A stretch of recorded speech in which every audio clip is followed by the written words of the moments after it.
Hello, everyone. It has been really a pleasure. Thank you, Professor Craig. And hopefully you all will have a nice semester. And today, while talking about fiction, as we have mostly covered fiction films throughout the semester, so I was thinking, why not talk about, kind of wrap up what we have learned throughout the semester. Not only I'll focus on my interest area, but the kind of examples that I'll show. I'll try to bring up those questions that may address your throughout the semester learnings that would help perhaps as a kind of a summing up this whole course. So, an interesting thing. Today mostly we'll talk about, when we talk about nature, the most cliche part is, I'll just throw a few words like spirituality, nature, divine. These words come up, right? And another thing is magic realism or magic. Just imagine when you see someone meditating and wearing, like, let's say the kind of sunlight that you see in Tree of Life, for example, right? And that gives you kind of a divine lighting from the source lighting. But the same kind of scenarios, if you guys have watched, how many of you watched Eyes Wide Shut? Good. So let's say someone is practicing magic, indoor versus outdoor. Makes a huge difference. When it's outdoor, it seems divine.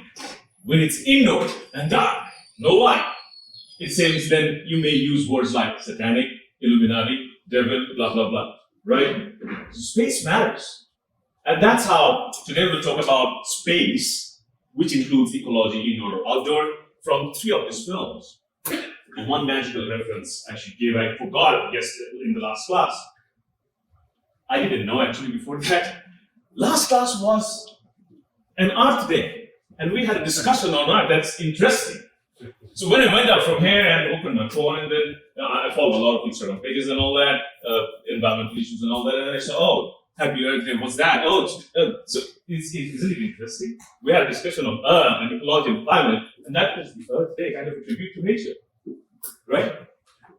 So let's get back. The film that I've chosen, and the reason I've chosen them, we'll not watch all those films like thoroughly, but I'll just show a few clips so that we can get an idea what we're talking about. First of all, Paolo Sorrentino's Youth, a Hollywood film. As far as I know, it's his only Hollywood film. He's an Italian filmmaker. This film got nominated for Oscars as well. It's 2015. Another film, 1993, by Antoine Hung. And this film was nominated for Oscars as well in the 90s. Another film, it's a Vietnamese film, by the way. So the reason I have chosen 3 different regional films, so that you get a different idea how, as we have talked about already in non-fiction, we have seen how nature is imaged and imagined. So we'll see in fiction what happens, how nature is imaged and imagined. And in fiction, you have more freedom, by the way, because you can exercise your creativity as you wish. And these 3 filmmakers, The Scent of Green Papaya, a Vietnamese film, but filmed in France. You can even learn a lot of art directions from here if you're interested in art direction. Because the whole thing is set design, giving you the vibe of a Vietnam family and location, but filmed in France. He stays in France, the filmmaker. This one is filmed in Switzerland, but it's more in open nature, mostly in a resort. Another film from my region, it's by Srijit Mukherjee. The filmmaker's name is Srijit Mukherjee. You can Google its name, Nirbak. That's the Bangla title. The translation of it would be Speechless. It doesn't mean it's a silent film, it's not a silent film, but it has more than words, let's put it in that. And you can see the poster design, how human, a kind of a fusion of nature and human. So these 3 films kind of imagined and imaged nature in 3 different ways. So what are those 3 different ways? Before I show you the clips, just I'm giving you some background theoretical sense so that we can understand the film when we see it together. An Italian term, penismo, actually it's a Latin word, but used in literature in Italy. And the pioneering figure is D'Annunzio, who used it in literature, which means, let's sum it up like, worshipping nature in that kind of a sense. And you may get it even in the Romantic period, if you're into literature, if you have read Wordsworth and William Blake, it is also in English literature, if you study. So it's kind of worshipping nature. That kind of an approach is evident in literature for quite a long time, but in film, it has been exercised very late.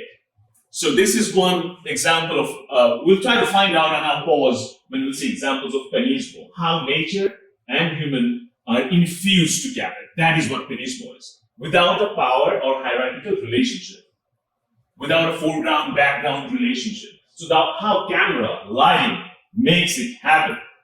That's what we'll find out. So that is penismo. Another thing, when we talk about penismo, we gotta understand this. The way human life is quantified, that's called horizons of time. Like today, tomorrow, a date. Right? Tomorrow is another date, the next is another date. We don't count life as a loop. After 365 days, we come back to day one. No, it's a new year. That's how we quantify time. Whereas in nature and philosophically, there are two kinds of times you can see here. Vertical time and horizontal time. So what is vertical time? We can understand that before we move into those films. Vertical time, it came from the Greek term kairos and chronos. Chronos is the chronology. That's the term, time. Chronos is like chronological time. Today, tomorrow, Monday, Wednesday, Tuesday, the way you count 5 hours, 1 hour, that's what chronos. What is kairos? So ancient Greek term, and that talks about, let me give you an example. When you see something or someone beautiful, and you feel like time stopped. Don't you feel that? Haven't you ever felt it? Like time stopped. Right? And that's what is vertical time. I have followed it up. So let's say the time when you make love, that's a vertical time. It's a couple of minutes, honestly. 15 minutes, you may feel like an hour. Make sense what I'm saying? So that's the width of the moment. That is qualitative time, not quantifiable time. So there are two different aspects. It goes back to the Einstein's theory of relativity as well. Like when you put your hand on a burning candle, in a few seconds it will feel like hours, and you cannot actually maintain that even for a minute. You'll feel like a lot. That's what is the difference between qualitative and quantitative time. Make sense what I'm saying? Because on the other hand, for instance, when you're enjoying a beautiful sight or a beautiful moment, even if you have spent a lot of time, you feel like it was just a second. When it's pain, you feel more. Even if it's a second, you feel like you have been in pain for an hour. So we understand the time, vertical and horizontal time, two kinds of different time zones. It's an interesting way of seeing time. And also, definitely, it's also called, whenever we talk about emotions, whenever we talk about this kind of philosophy, another word pops up, mysticism, which is hard to give a tangible, concrete definition. What is mysticism? So whatever is not, whatever is not tangible, that is mystique, right? So this is a mystical time as well, the vertical time, because you actually cannot quantify it. You cannot see it, you can feel it. And that's why the topic comes sense. If you feel something, then the next film that I've chosen is The Scent of Green Papaya. And that is a sensorium cinema. It kind of like these three films fall into three different boxes. We're getting there? The first film, Youth, is about penismo and vertical time. So we'll see how the mise-en-scène functions and portrays vertical time. We'll see those examples. This Scent of Green Papaya talks about sensorium cinema, which means there are two books as well. I know you might not be interested in books, but if you are, just have a look at it. Tactile Eye, it's a very interesting title. That means you're viewing a film, but you can touch it. It's talking about extrasensory involvement. Make sense what I'm saying? How we get involved through our eyes, but we're actually involving with other senses as well. The Skin of the Film is by Laura Marks, another beautiful film that talks about this tactile approach. So why I'm talking about this? Because how we can see mysticism. We can only sense mysticism. Because vertical time you cannot see, you can feel. And that's where this another box came up, kind of an evolution of that Benismo concept in literature and vertical time that has been along for a long time, since the great philosophical periods. But sensorium cinema, kind of a contemporary approach, the way we can have a tactile approach to view a film. So that's second box. The third film that I've picked, it's an Indian film, but it's the language is Bangla because it's the location is West Bengal. So this film is an interesting term.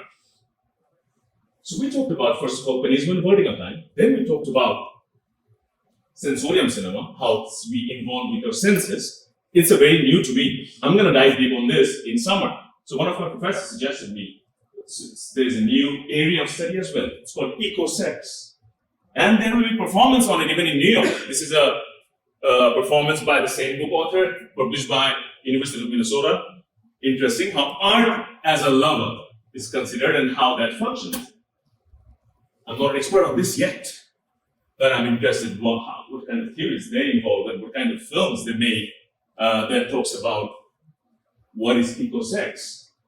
So these are three different films. But by the way, this book was published in 2021. And the film that I'm going to show you, I mean, after knowing about it, I then kind of dived deep in my memory lane and, I saw a film in 2015.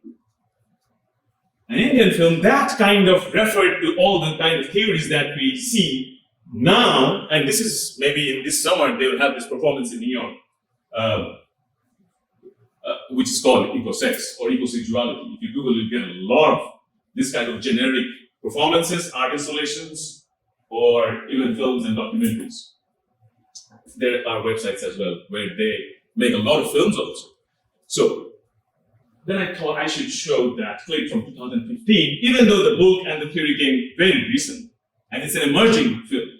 So let's get back to the cinema. By the way, another question. We all have watched Youth? No, I guess. How many of you have watched Youth? So we have one student who watched Youth. Cool. So we'll watch it together, and I'll introduce the plot and characters so that we all can be on the same page. All good? So we have here, first of all, another important thing. If you guys, definitely you all are creatives, you all want to be content creators or filmmakers in any film, like cinematographer, editor. And all the characters in this film, as you have already seen, I'm sure, all are creative characters. Like someone is a musician, someone is a filmmaker. And I assume all are creatives, you all know how the creative brain functions, how the chaos in your mind troubles you, and how you find or seek a resolution to serene and calm down your chaotic creativity that goes in the mind. And this film is sensorium as well because it kind of immerses you in their psyche. And the creative psyche is really a very big bang psyche. It's chaotic because lots of new ideas are popping up. They had a very successful life. The characters are well established. So let's get introduced with the characters one by one. Then I'll show you examples of vertical time. Well, my name is Ahmed. May I call you Maestro? So we have Fred, who's a musician, and we have another character. The conversation just started. The reason I paused, there is a sudden insert of a newspaper. Just remember why this insert was placed here. We'll get back to this. May I come holidays then? Very well, thank you. You've been coming here long? I've been coming here for about 20 years. I used to come with my wife and I keep coming on my own. Why Switzerland? Well, it's close to Italy after London and New York. I was director of the Venice Orchestra. Of course. 24 years. So, and are you still directing or composing much? No, I'm retired. Maestro, as I indicated to you in my letter, I work for the Ceremonies and Events Office of Buckingham Palace. You work for the Queen. In a sense, yes. Good. I find monarchy so endearing. If I may, Maestro, why exactly do you find monarchy enduring? Well, because it's so vulnerable. You eliminate one person, and all of a sudden, the whole world changes. Like in a marriage. Maestro, Her Majesty the Queen will be honoured to confer a mantle upon this coming June. Her Majesty the Queen will be delighted to learn about this. Her Majesty the Queen has never been delighted. But what is more, your investiture just so happens to coincide with the birthday of His Royal Highness the Prince Philip. And we would very much like to give you a concert by the BBC concert. I don't conduct anymore. Oh, sure, it's not forgotten, those, no. No. I haven't forgotten how it's done. Prince Philip and the Queen will be simply ecstatic to have you conduct your famous songs. Ah. I would not conduct my simple songs. Why not? Personal reasons. Well, the great soprano Susan was going to sing. Soon Joe won't do. Well, then tell me which soprano will you shall have that. No one did.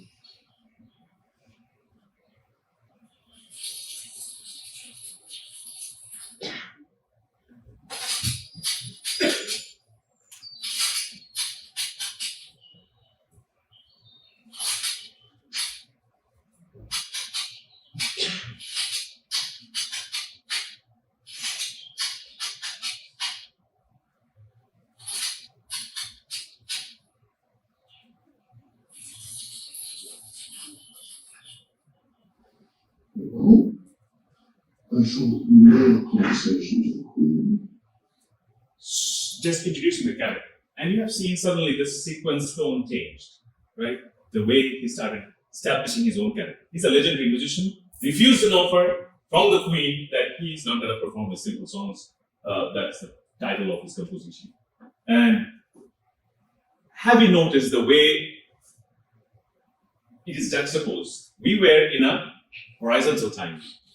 And since he started doing this, it's a hint of the vertical time.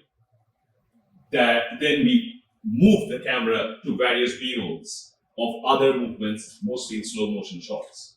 And we'll get more references and gradually it will be developed what is this vertical time and how it looks like and why, how it helps the characters. And talking about help, I'll cut to now.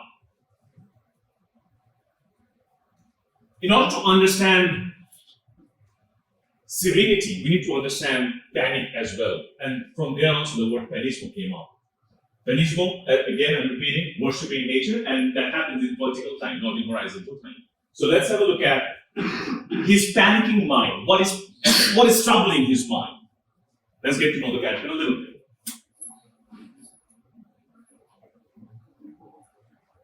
Just a little hint. You have seen a woman who is a Miss Universe, and that's the newspaper he was looking at. That was the insert in the first scene that we saw. And how that character is developed, we'll get to the point as well.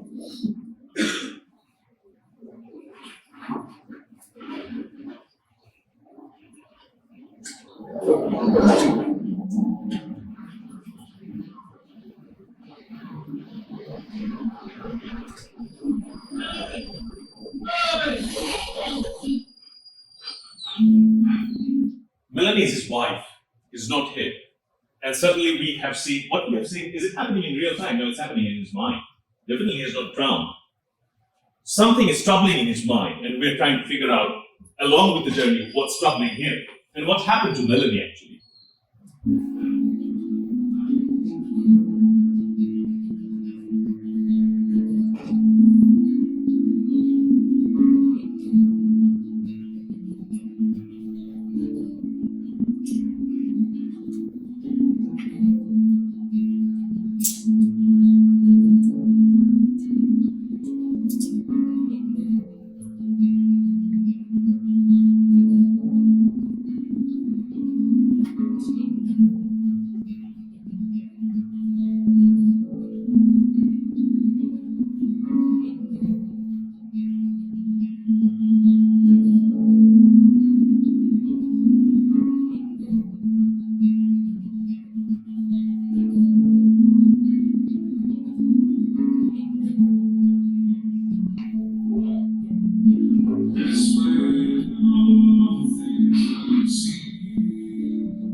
You sure? I was thinking of that, how you and I have the same problem. What's that? We've been misunderstood our whole lives because we allowed ourselves to give in just once to a little levity. Levity is an irresistible temptation. I've worked with great European and American directors, but I'll be remembered forever for Mr. Q. For a fucking robot. I had to wear a suit of armor that weighed 200 pounds. You couldn't even see my face, but every 5 minutes somebody has to come up and remind me that I did Mr. Q. The same way they remind you that you did those simple songs. And they forget that you also composed The Black Prison, The Life of Hatred, and all the rest. Because levity is also manipulation. So we are introduced to another character now, who is an actor. And you would see all the characters that we introduced, all are going through some kind of an existential crisis, even though they're successful, established elite, that they can afford this lifestyle, certainly. But what is troubling in their mind and how they're handling that trouble. And in order to portray that trouble that they are going through in their mind, we are immersed by the directors of this filmmaker, the filmmaker, Paolo Sorrentino, by juxtaposing horizontal and vertical time in different ways. So this character, we'll get back to him, what's his problem and how he handles that. We only got to know that he knows him, so he's so that much famous at least, right? And he knows all his compositions, referring to others, and also he's saying what kind of frustration he has, kind of characters he played, but everyone knows him for that kind of a character, whereas he did other characters as well, which people don't talk about. Now we'll get to know another character, which is Fred's friend, the musician. He is a filmmaker. And they're very close friends. So let's see how that relationship is. What do you think it is for? I'm doing it out of solidarity with you. Oh, fuck you.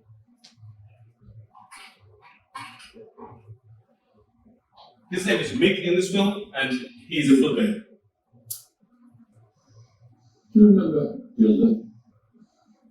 The film? No, Gilda Black. The girl that we were both in love with. You the black? What do you ever remember her for? That was 100 years ago. Well, to me, it's like yesterday. I would have given 20 years of my life to sleep with her. Well, that would have been a pretty stupid thing. The black wasn't worth 20 years of your life. She wasn't worth a single day. How do you know? Did you sleep with her? What? What did you say?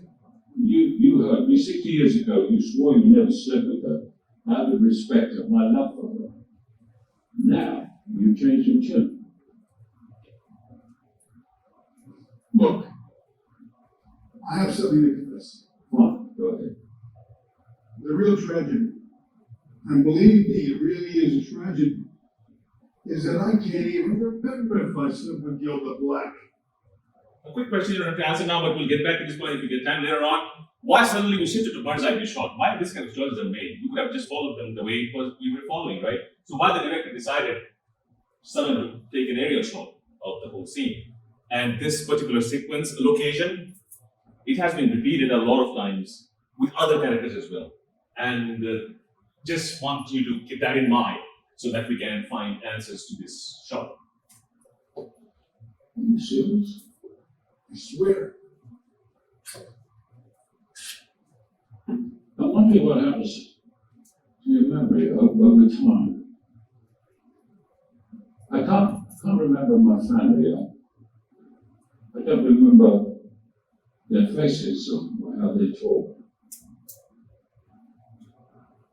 Last night, I was watching Leah while she was asleep, and I was thinking about all the thousands of little things that I'd done for her as her father. And I've done them deliberately so that she would remember them when she grows up.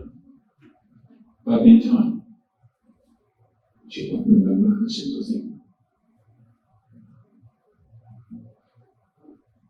Tremendous effort, maybe.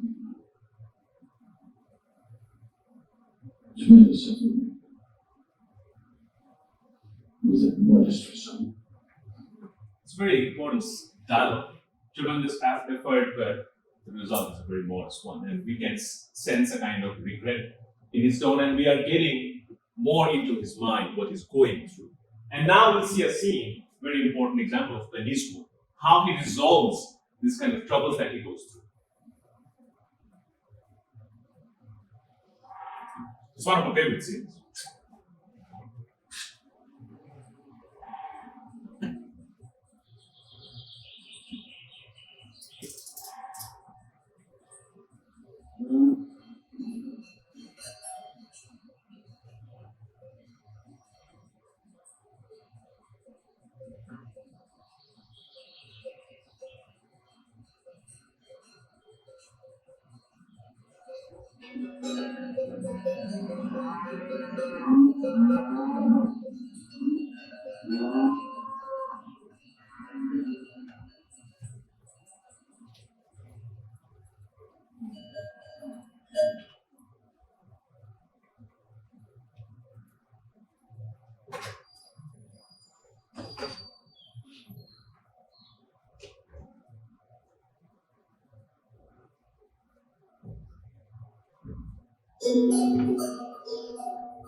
What we just have seen is considered one of the pioneering examples of Benismo in cinema.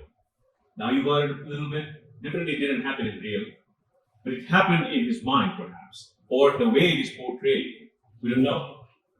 The way it's portrayed, as in the way the whole cinematography, the whole setting, the whole ambient, the background score happened, kind of fusion of nature and human, coexisting together. Beautiful orchestra. He forgot? No, he knows his work. He's a musician. He refused the proposal to perform at the Queen's concert, but that's how he does his rehearsal. It's interesting. And he retired. He mentioned that even in the first scene, if you remember. And that's the beautiful thing. And now we'll get to know why he actually refused the Queen's concert proposal.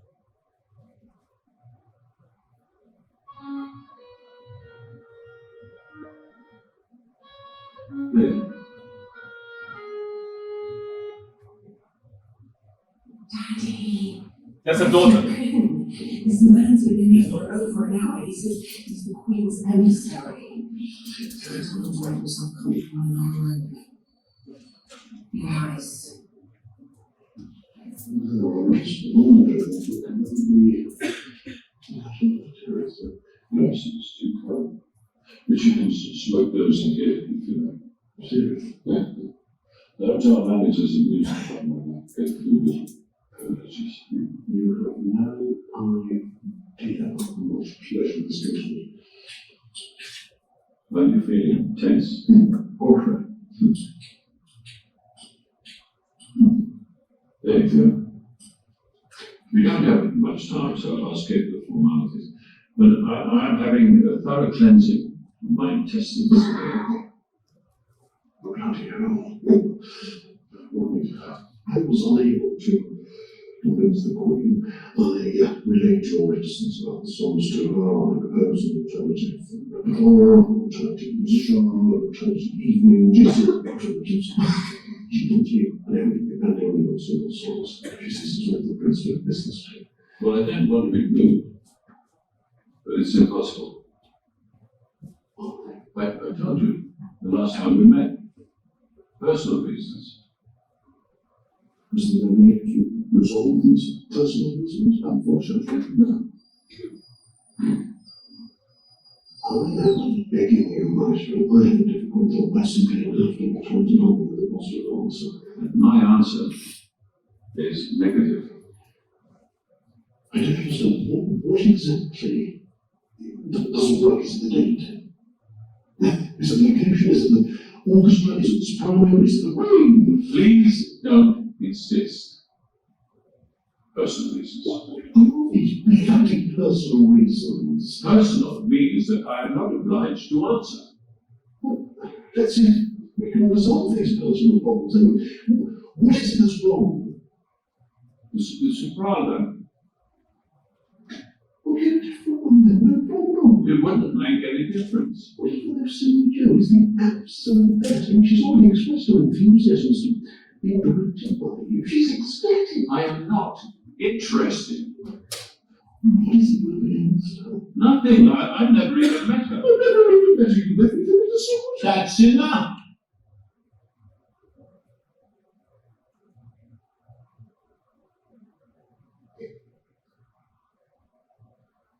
I'm sorry. I just do not understand what exactly is the problem. The problem is that I composed simple songs for my wife, and only she has ever performed them, and only she has recorded them. And as long as I live, she will be the only one to sing them. The problem is, dear sir,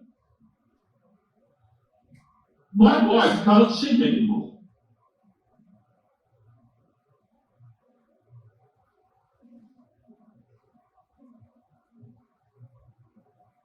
So we got the reason now, what the personal reason is, and why in the previous scene we have seen tremendous effort, modest result, a little bit of frustration about family.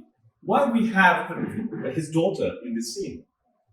And always, if you have seen, you notice the previous shots, she was always at the back, even when it was a two shot, like two people there and over the shoulder, but we always saw her at the back. She didn't know actually that her dad loves her mom that much, because she had lots of complaints. If you watch the whole film, you'll get to know it. I mean, like when the career goes up, that happens with people mostly.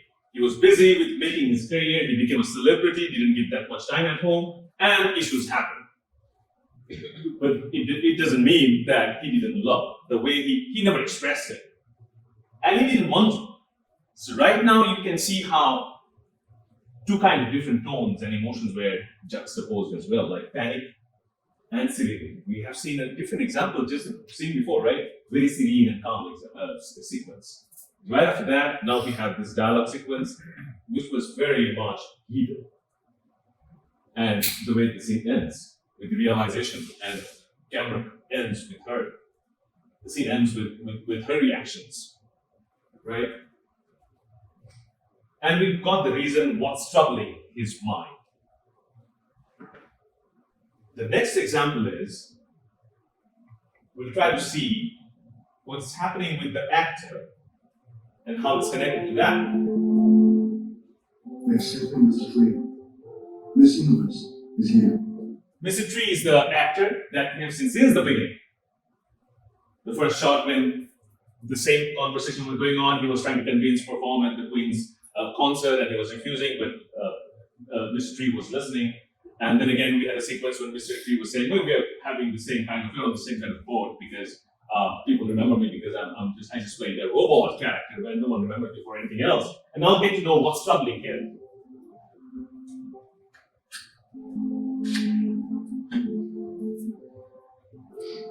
It's such a pleasure to meet you. I'm a huge fan of yours. I literally go crazy when you play Mr. King. I never miss a Rebel movie but that one's my favorite. Thank you. Did you ever watch any other kinds of films other than robot movies? Of course.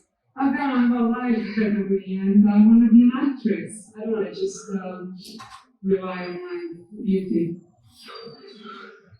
Well, do you study? Or do you just watch reality TV? An insult, right? You get it. before I move on, just giving you a little heads up how each characters are introduced. We didn't get much information about him until now.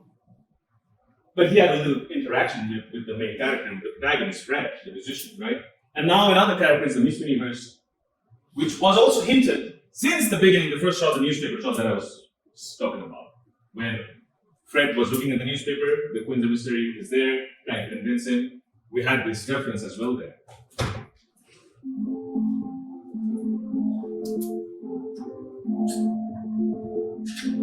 I appreciate irony. What made this strange and poison in the strain of his force? And reveal something else. What? Frustration. I'm frustrated, Miss Universe. I am happy I took part in the Miss Universe pageant. Are you happy you played the Saki?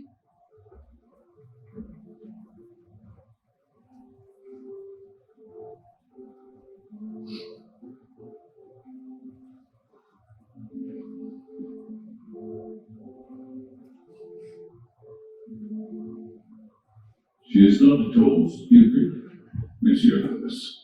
So an interesting conversation just happened, and she gave a proper reply as well. And that made Fred say that, oh, she's not at all stupid. Now, why we have this scene, how it builds up to the next one. For instance, here we see another fan of this actor, Miss Trick.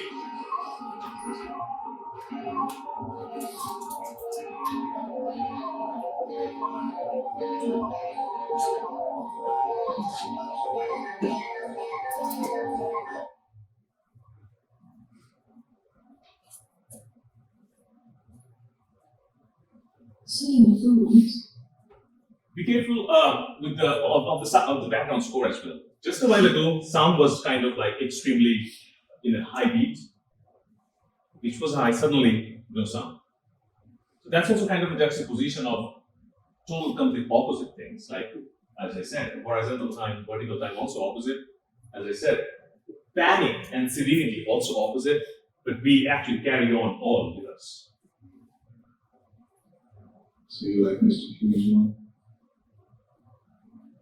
No. I see you in that film you play, a father who never knew his son. It's me the first time in a highway diner when the son's only 14. But nobody saw that one. It's a bit of dialogue I really liked. Your son says, I haven't been a father to me. And you say, I didn't think I was up to it. At that moment, I understood something really important. What? I don't think the whole world feels up to it. So there's no reason to worry. Bye. See you in the hotel. Kind of he got a solution to his troubling mind, right? The character came, talked about a different character he played, and then now saying that there's nothing to worry. Nothing in the world fills up.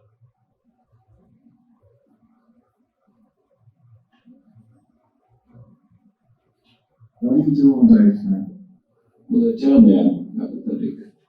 Can you recall the first time when we saw Fred and Mick, the director? Kind of the same kind of shot. The landscape was similar, kind of similar to this. And the kind of conversations they had in this kind of situations. So I can't do anything. Don't you miss your work? Not at all. I might have thought too much anyway. So what do you miss? I miss my wife, Melanie. So again, the same conversation we are kind of having. So we got it, what the character is going through. And this kind of conversations we only had in this kind of landscape settings. Even with Mick, and now with Mr. True. And now we get to know what Mr. Mick is going through, the filmmaker. So here we have Miss Universe.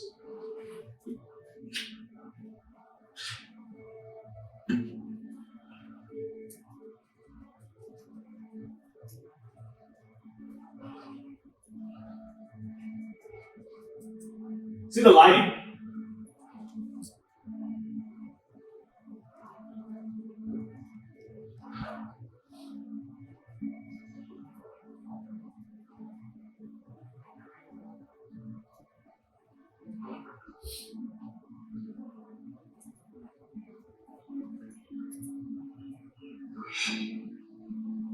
God, create wish. This universe.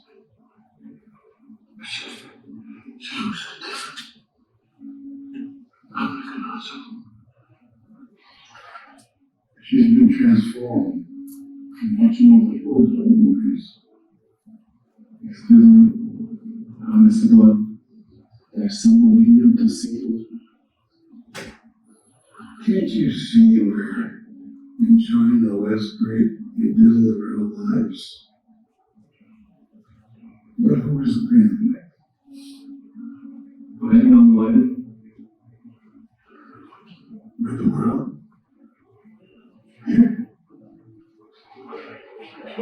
Someone important came up and he's moving towards, so we'll get to know his story now.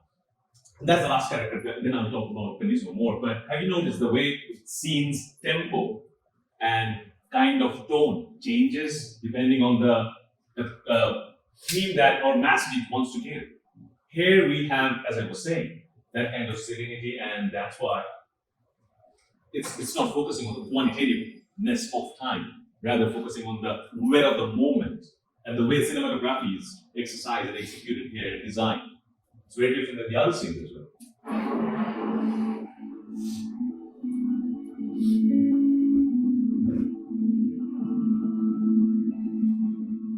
What the hell is this? It looks like an accident. It's called Alpine Prison. By law.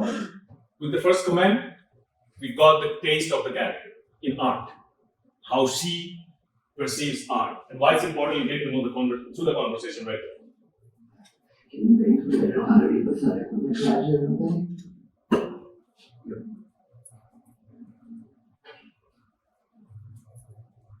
Why this shot was important? Just we could have just have the mid shot, white shot, and the conversation shot. I mean, the director is coming and we'll have a conversation. Why we have this extreme close of her teeth like that? You'll get the answer. Brenda! What a fabulous, marvelous surprise! Hi, Nick.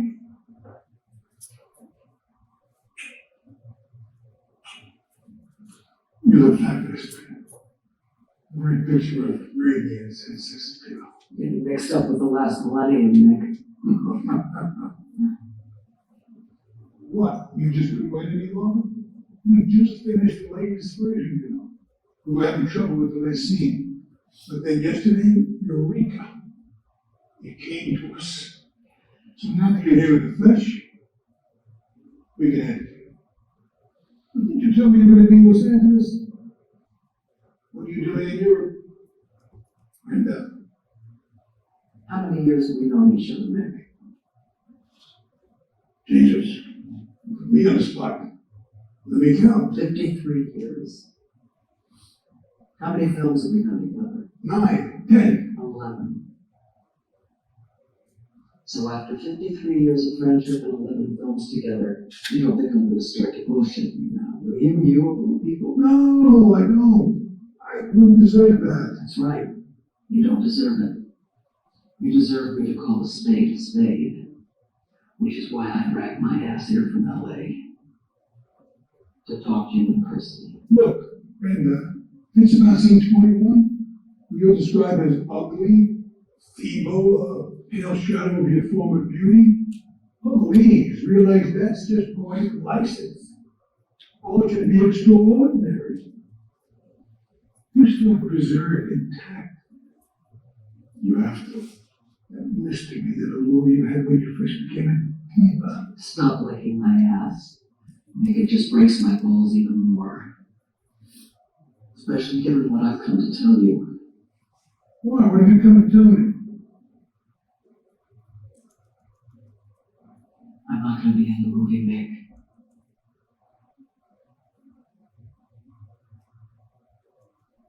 What? They've offered me a TV series in Mexico, a 3-year contract. An alcoholic grandmother who suffered a serious stroke. Character's got real balls, but with the money. I can pay for Jack's run rehab, I can pay off the debts of my idiotic future ex-husband and still have enough money left over to buy a house in Miami. which is something I've wanted to do for 14 years. That's why I've come to tell you this.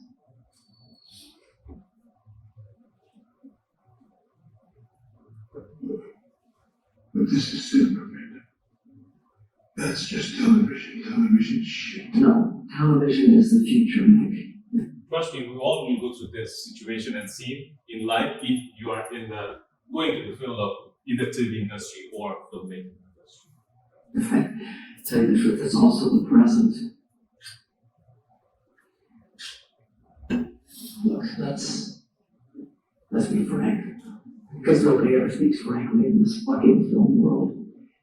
You're going on 80, and like most of your colleagues, you're getting worse with age. You know, the last 3 films you made were shit, Nick. I'm telling you, according to me, according to everybody, they were real shit.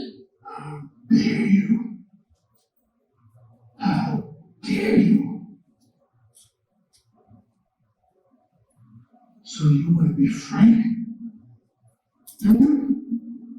53 years ago, if it weren't for me, you would still be crouching on the sub producer's desk. I pulled you out from under those big fat producers' underpants and made you an actress. You little shit. I was just fine in those producers' underpants. You know why? Because I wanted to be there. So just giving you the idea what this director as a character is going through and how he resolves it and how it connects to what we are talking about the next forward in time. And to answer that, we just go to the resolution sequence. And here you'll also be able to connect what we talked in the last class about ecology. And all on it, we're getting used to it. I've already talked with the producer. Question coming up with another actress. And it's shooting. He's introducing the other characters. He has a team. They are writing scripts, developing scripts, the film that he's going to make, assistant directors and all that. And he came here with his team. He starts. Just a matter of waiting a few moments. Look, that's the burning morales. Don't talk like that, drop in. Girls where the wind blows. Which is what we all do. It's what you all will do in order to survive in this jungle. It's not true. But she came to Europe, especially to meet with me. I'd rather she's going to Cannes, some charity ball at the film festival. Well, let's not get caught up in all this truth now. Remember that fiction is our passion. Your film testament is worth a whole lot more than Hallmark TV series. A film testament? Let's be rational here. Let's not overrate things. Most men die not only without a testament, but without anyone even noticing. Almost an non-great artist like you are. It doesn't make a difference. Men, artists, animals, plants.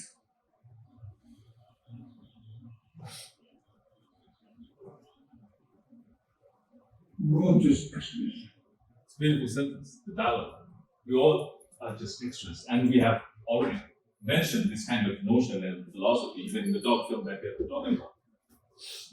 And just imagine Paolo Sorrentino, a filmmaker, is writing a film script about a filmmaker and giving this kind of a dialogue.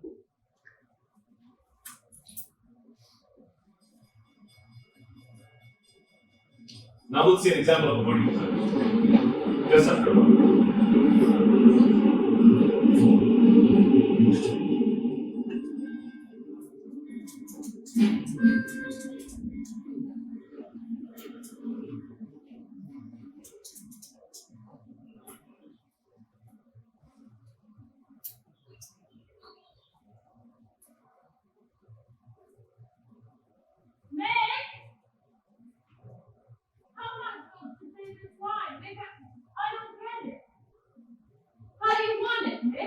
Sincere or small, wicked, and my work, how's my character supposed to move?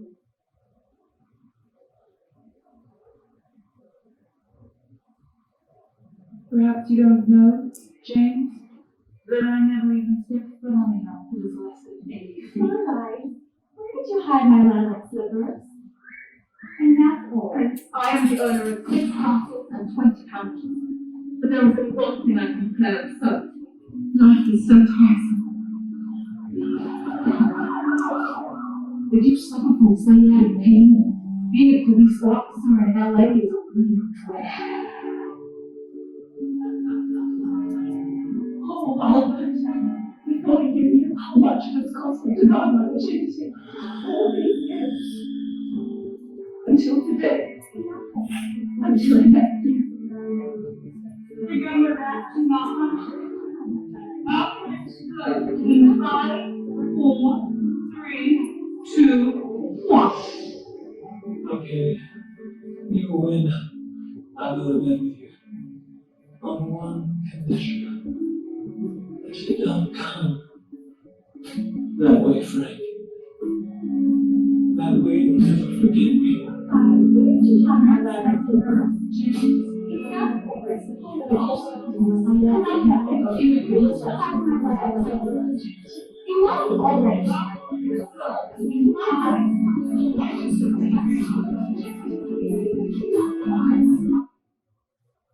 So for the character, Fred, the musician, same location, gave a different approach and different treatment and different kind of feeling. And again, he's going through a lot of trouble, and he kind of solved his trouble as well when he was talking to his crew members. And now he actually is revisiting all the characters in his past films, that's what I'm assuming, and they are communicating with him. And this is the same sequence. My question is, rounding up to what we started, the same kind of sequences that we have picked in Pause and Talk. We'll just see one shot. He's another character in this story.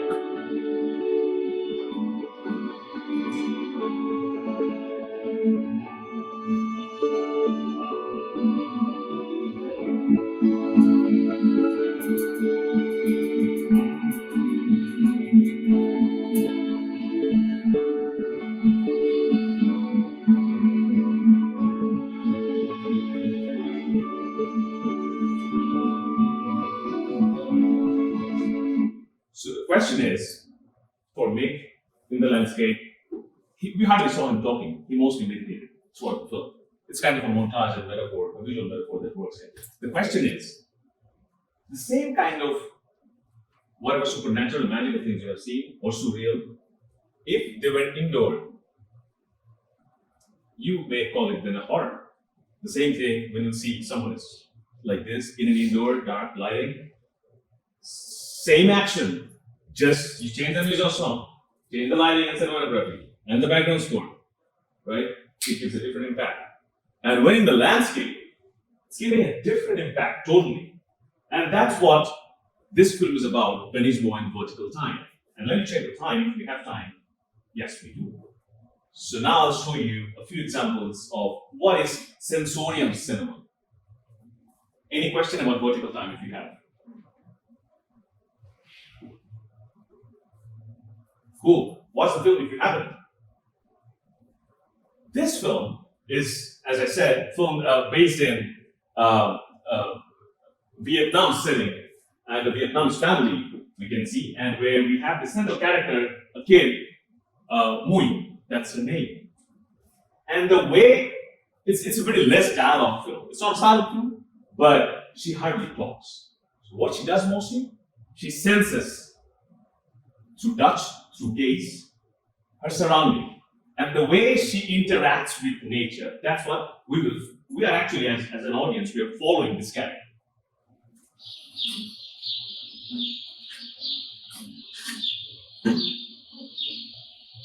And hopefully through this example, we'll get to know why this is in the box of sensorium cinema.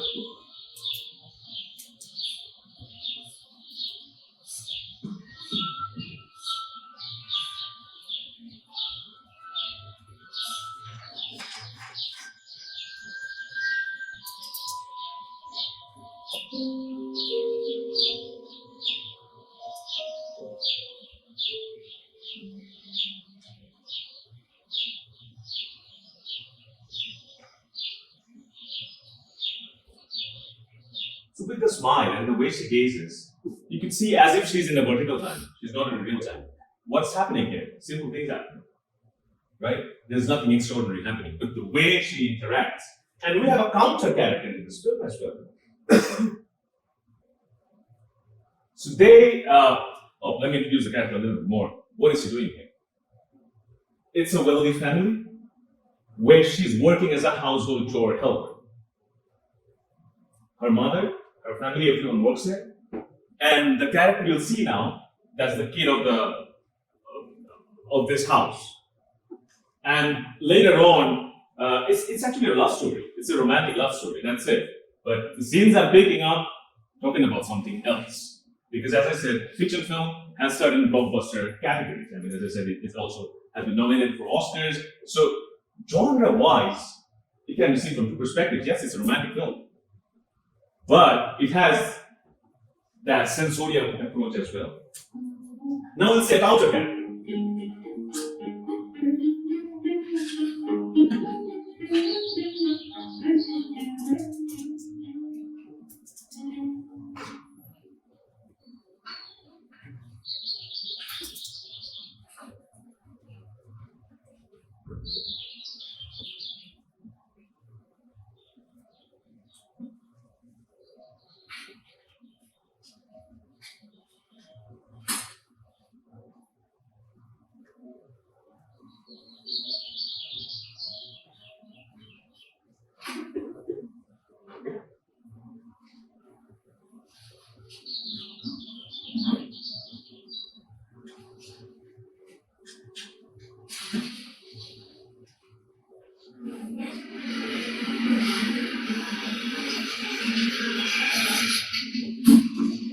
It's a wonderful art direction, just pause to say that. It's filmed in France.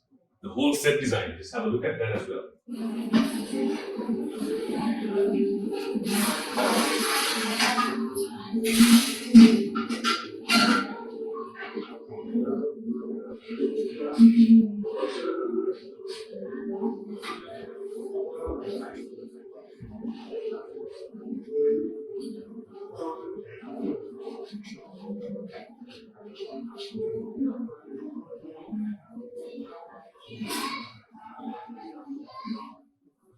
See what the counter character is doing in contrast with Mui.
So we got introduced to two characters. The big brother who called his name and then he ran away. Later on, when they grow up, I mean, when they become adults, then they fall in love, and that's how the love story starts. But what I'm saying is, so we have one character who interacts with nature in a different way, and we have other kid who interacts in a very different way. We just have seen killing aunts, that's his pleasure, like with candles. An interesting scene is how she interacts with nature. We get a beautiful example of that as well.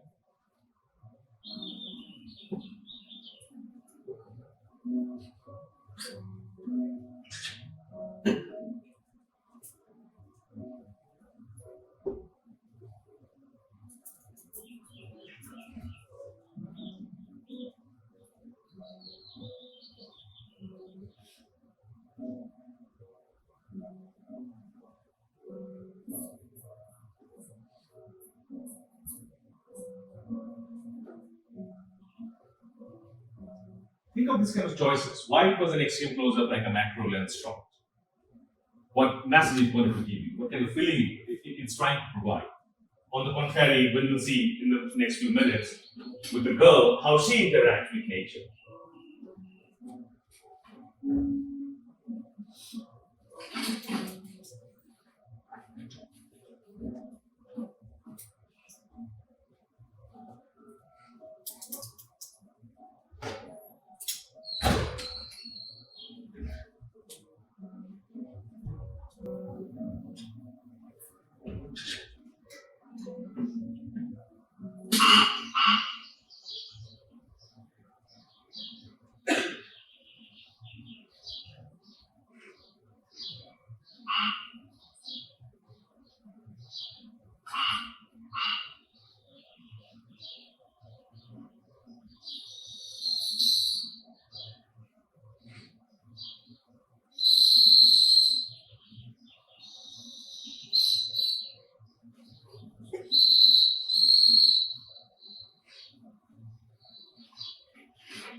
It's pretty interesting the way she gazes, that's it.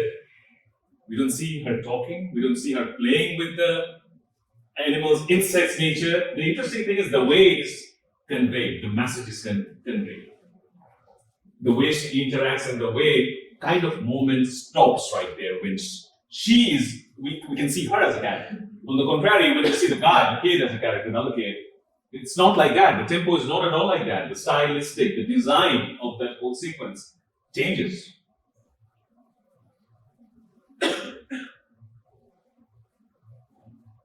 Now, one of the prime example of sensorium is consider this particular scene. Let's see.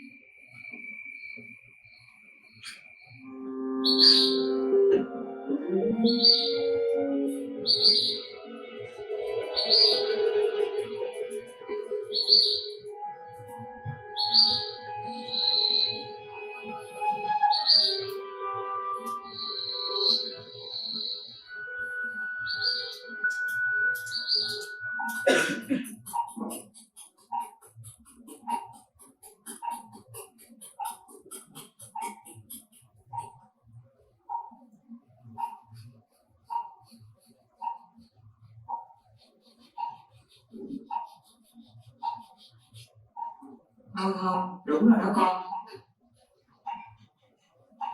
Con không khóc thôi thì con để đâu mà. Con đi đi.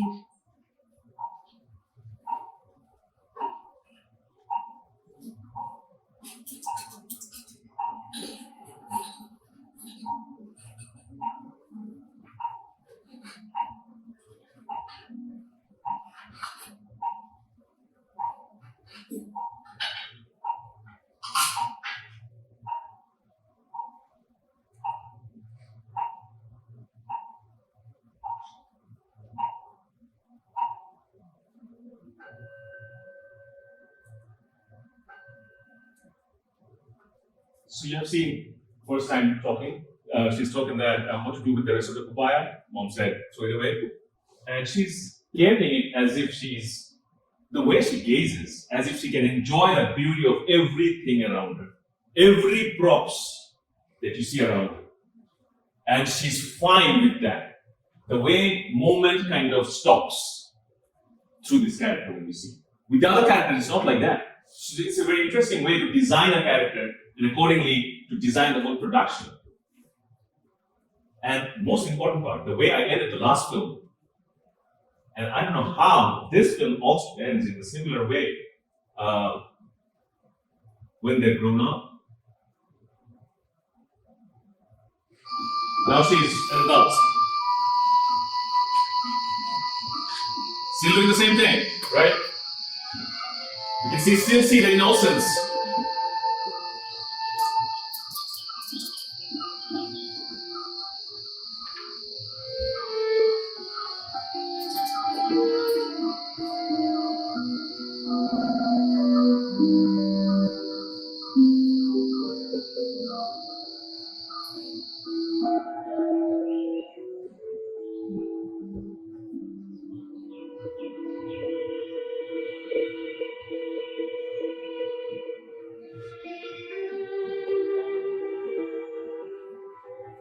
Em bắt đầu nhé. Nước mùa xuân đầy màu hồng đáo, đột ngột, nhẹ nhàng rung. Sự rung rẩy của mặt đất đã sinh ra những ngọn sóng dịu dàng, ban dội từ những ngọn không đều trên mặt nước, mà không một chút tấn công. Nếu có đoạn từ nào đi diễn tả sự rung động nhịp nhàng, thì đoạn từ đó phải dừng ở đây. Những cây anh đào chìm trong bóng rau, tỏa ra, thu lại, uốn lượn không queo theo dòng nước. Nhưng điều ý thứ nhất là dù đổi thay thế nào, cây vẫn nguyên vẹn là cây anh đào.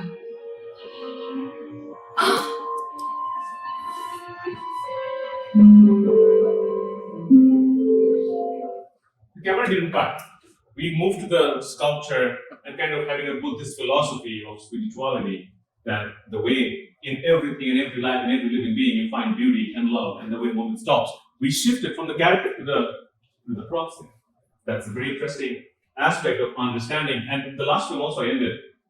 It was not a sculpture there. We saw literally a human being lifted up, right? And the same kind of sequence, camera was going down, and from a low angle, we saw the character up, right? And now next topic is, I'll not go in much detail of it, just if you are interested in knowing, what is eco-sex? So a 1 minute sequence may give you the idea. It's an argument that, is it an exploitation of nature as an image? Or is it what that is arguable? Yeah. She's also Miss Universe from 1994 in Rio.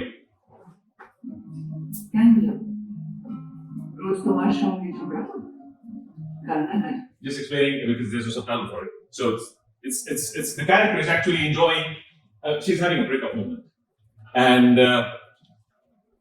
she has an affair, not in a very divine way, with a tree, and that's the sequence we'll see right now. And there's just a minute sequence, and here we can see kind of a surreal visual metaphor where she's talking about how she loves her city. And that's why she's staying in the city, doing her chores, but the camera is rotating in a dolly perhaps, or a round dolly. Strive to seek, find them, and then finally meet. And that's the place where she always goes, and she doesn't know that the tree's in love with her. It's not she's in love with the tree. The tree is in love with her. That's the thing of sequences. But if you still think stock Very real estate interesting. subscription one of the best passive income, I'm a therapist who does Oh, wow. therapy, and Interesting. some people think that's strange. The thing is, though, therapists are human beings, just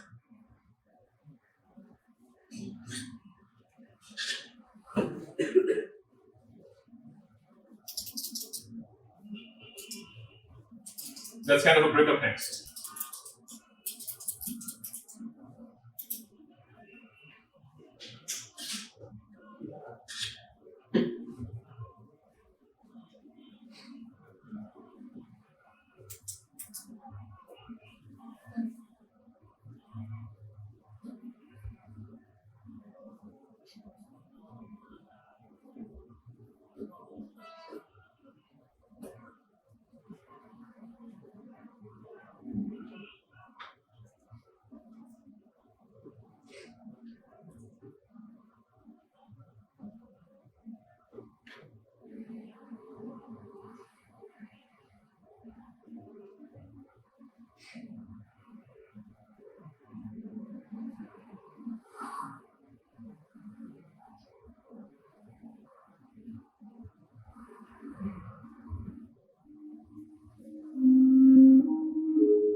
So we see fictions portray stuff in very different ways. And now I just showed you one clip, but actually a relationship has been developed in various sequences. The three saw her growing up and kind of like in all her moments when she was frustrated, depressed, happy. The tree has observed kind of all her moments throughout the journey.